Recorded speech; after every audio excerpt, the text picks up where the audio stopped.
सही भक्तों को राधे राधे। देव शनि एकादशी व्रत कथा। तो कथा स्टार्ट करते हैं। जब आप कथा सुनेंगे तो आपको हाथ में ये तिल लेकर कथा सुननी है। अगर आपके पास तिल नहीं है तो आप पुष्प भी लेकर कथा सुन सकते हैं। तो कथा स्टार्ट करते हैं। धर्मराज युधिष्ठिर ने कहा, हे केशव, आषाढ़ शुक्ल एकादशी का क्या नाम है? इस व्रत के करने की विधि क्या है और किस देवता का पूजन किया जाता है? कि श्री कृष्ण कहने लगे, हे युधिष्ठिर, जिस कथा को ब्रह्मचारी ने नारद जी से कहा था वही मैं तुमसे कहता हूँ।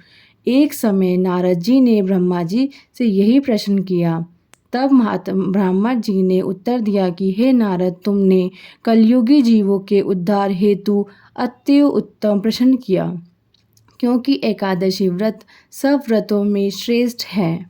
इस व्रत से समस्त पाप नष्ट हो जाते हैं और जो व्यक्ति इस व्रत को नहीं करते हैं वे नरकगामी होते हैं। इस व्रत के करने से भगवान विष्णु प्रसन्न होते हैं। इस एकादशी का नाम देवशनि एकादशी है। अब मैं तुमसे एक पौराणिक कथा कहता हूँ। एकाग्रचित होकर मन लगाकर सुनो।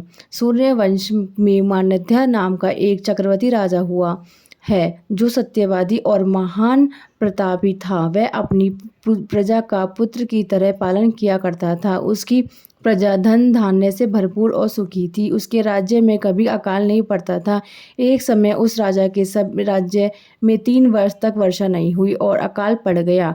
प्रजा अन्न की कमी के कारण अत्यंत दुखी हो गई। अन्न के न होने से राज्य में यज्ञादि भी बंद हो गए। एक दिन प्रजा राजा के पास जाकर कहने लगी, हे राजन, सारी प्रजा ताही ताही पुकार रही है, क्योंकि समस्त विश्व की सृष्टि का कारण वर्षा है। वर्षा के अभाव से अकाल पड़ गया है और अकाल से प्रजा मर रही है। इसलिए हे राजन, कोई ऐसा उपाय कीजिए जिससे प्रजा का कष्ट दूर हो।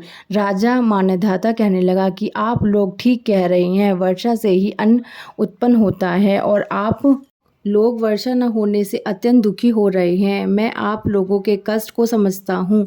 ऐसा कहकर राजा कुछ सेना साथ लेकर वन की तरफ चल दिया। वह अनेक ऋषियों के आश्रम में भ्रमण करता हुआ अंत में ब्रह्मा के पुत्र अंगिरा ऋषि के आश्रम में पहुंचा। वहां राजा ने घोड़े से उतरकर अंगिरा ऋषि को प्रणाम किया। मुनि ने राजा को आशीर्वाद देकर कुशल क्षेत्र पूछने में पश्चात उनसे आश्रम में जाने आने का कारण पूछा। राजा ने हाथ जोड़कर विनती भाव से कहा कि भगवान, सब प्रकार से धर्म पालन करने पर भी मेरे राज्य में अकाल पड़ गया है। इससे प्रजा अत्यंत दुखी है। राजा के पापों के प्रभाव से ही प्रजा को कष्ट मिलता है। ऐसा शास्त्रों ने कहा है। जब मैं धर्मानुसार राज्य करता हूँ तो मेरे राज्य में अकाल क्यों पड़ गया, इसके कारण का पता मुझको अभी तक नहीं लग सका। अब मैं आप इसी संदेह के निवारण के लिए आया हूँ। कृपया करके मेरे इस संदेह को दूर कीजिए, साथ ही प्रजा के कष्ट को दूर करने का कोई उपाय बतलाइए। इतनी बात सुनकर ऋषि कहने लगे, हे राजन, ये सतयुग सब युगों में उत्तम है। इसमें धर्म के चारों चरण सम्मिलित हैं, अर्थात इस युगों में धर्म की सबसे अधिक उन्नति है। लोग ब्रह्मा की उपासना करते हैं और केवल ब्राह्मण को ही वेद पढ़ने का अधिकार है। ब्राह्मण ही तपस्या करने का अधिकार रख सकते हैं, परंतु आपके राज्य में एक शुद्ध तपस्या कर रहा है। इसी दोष कारण आपके राज्य में वर्षा नहीं हो रही है। इसलिए यदि आप प्रजा का भला चाहते हैं तो उस शूद्र का वध कर दे। इस पर राजा कहने लगा कि हे महाराज, मैं उस निरपराध तपस्या करने वाले शूद्र को किस तरह मार सकता हूँ? आप इस दोष से छूटने का कोई और उपाय बताइए। तब ऋषि कहने लगे, हे राजन, यदि तुम अन्य उपाय जानना चाहते हो तो सुनो। आषाढ़ मास के शुक्ल पक्ष की प्रदा नाम की एकादशी की विधि पूर्वक व्रत करो। व्रत के प्रभाव से तुम्हारी राज्य में वर्षा होगी और प्रजा सुख पाएगी, क्योंकि इस एकादशी का व्रत सब समृद्धियों को देने वाला तथा समस्त उपदेवों का नाश करने वाला है। इस एकादशी का व्रत तुम प्रजा, सेवक तथा मंत्रियों सहित करो।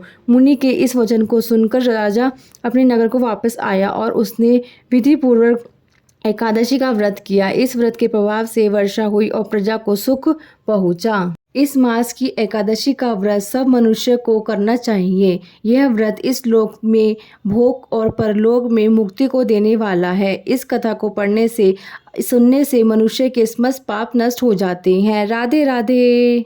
तो अगर आपके लिए वीडियो ज़रा सी भी हेल्पफुल रही हो तो वीडियो को लाइक, चैनल को सब्सक्राइब ज़रूर करना। मिलते हैं नेक्स्ट वीडियो में। राधे राधे।